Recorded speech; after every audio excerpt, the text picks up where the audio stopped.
Assalamualaikum warahmatullahi wabarakatuh. Nama saya Yuli Pratama Ali dari Sistem Informasi. Saya akan menjawab soal UAS nomor 1 mata kuliah komunikasi data dan jaringan komputer. Nah, nomor 1 pertanyaannya, jelaskan pengertian DHCP dan jelaskan mekanisme komunikasi DHCP server dengan klien. Pengertian DHCP server yaitu perangkat atau instrumen komputer yang mampu mendistribusikan alamat IP server ke seluruh DHCP klien atau perangkat bawah yang masih dalam satu jaringan network. Lalu cara kerja DHCP server yang terjadi dalam proses layanan DHCP antara klien atau user dengan server yaitu ada 4. Yang pertama, IP list request, yaitu komputer klien meminta alamat kepada server. Yang kedua, IP list offer, yaitu DHCP server yang mempunyai list alamat IP menawarkan kepada komputer klien atau user. Yang ketiga, ada IP list selection, yaitu klien memilih atau melakukan seleksi penawaran yang pertama kali diberikan oleh DHCP server. Setelah menjatuhkan pilihan, klien akan mengirimkan broadcast berisi pesan bahwa klien telah setuju dengan penawaran yang diberikan. Lalu yang terakhir ada IP list acknowledge, yaitu bagian tahapan DHCP server menerima isi pesan yang telah dikirimkan klien. Lalu secara bertahap membalasnya dengan sebuah paket acknowledge DHCP ACK kepada klien. Itu jawaban nomor 1. Pertanyaan nomor 2 yaitu pengertian subnetting dan contoh subnet setiap kelasnya. Subnetting adalah proses memecah suatu IP jaringan ke subjaringan yang lebih kecil yang disebut subnet. Setiap subnet dideskripsikan non-fisik atau ID untuk jaringan subfisik. Biasanya jaringan beralih dari host yang mengandung satu router dan jaringan multi. Contoh kasus subnetting kelas A dengan network address 10.0.0.0 per 16. Analisanya itu kan 10.0.0.0 berarti kelas A dengan subnet mask per 16. Perhitungannya jumlah subnet sama dengan 28, berarti sama dengan 256 subnet. Jumlah host per subnet itu 216 kurang 2, yaitu 65534 host. Blok subnetnya yaitu 256 sampai 255, jadi sama dengan 1.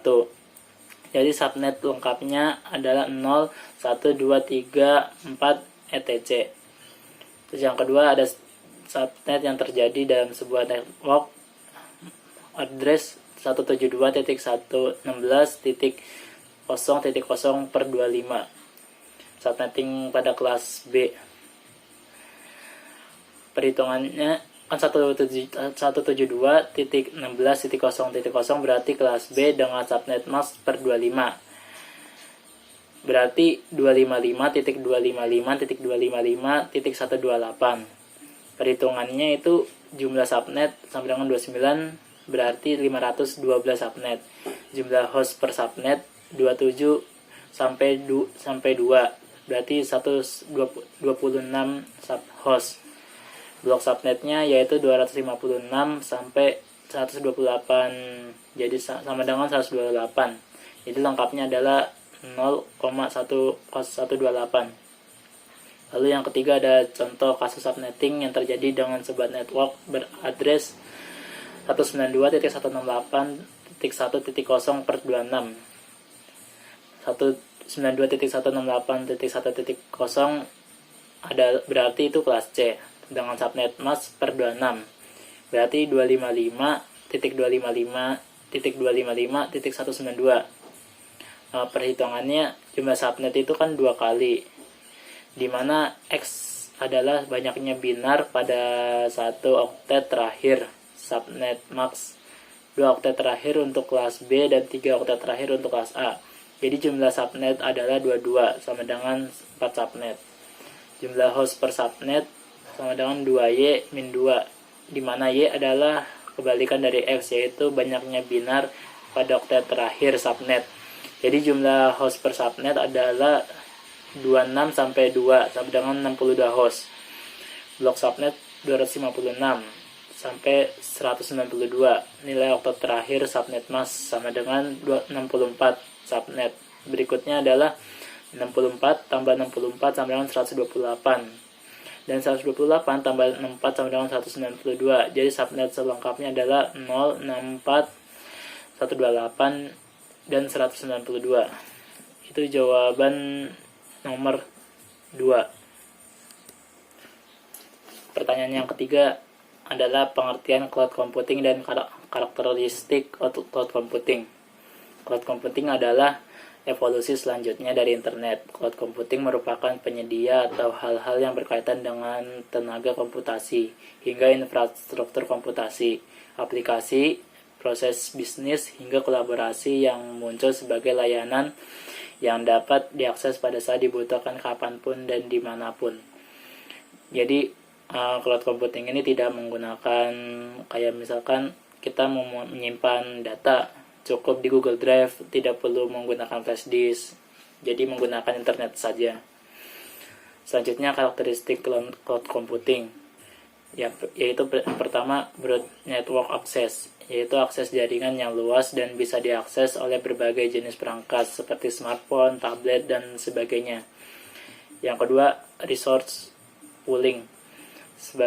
Sumber daya komputasi dari penyedia cloud harus memenuhi banyak pelanggan dan bersifat dinamis tergantung kebutuhan pelanggannya.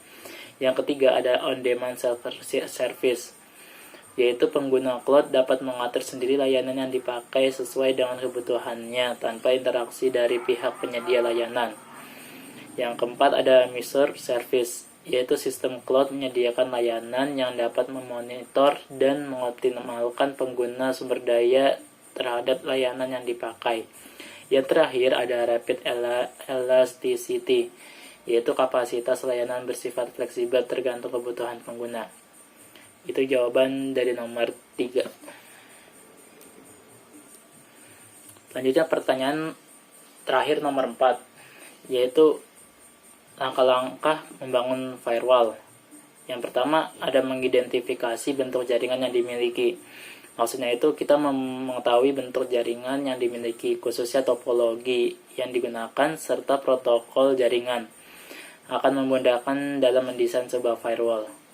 Yang kedua ada menentukan polisi atau kebijakan, yaitu penentuan kebijakan atau polisi merupakan hal yang harus dilakukan. Baik atau buruknya sebuah firewall yang dibangun sangat ditentukan oleh polisi atau kebijakan yang diterapkan.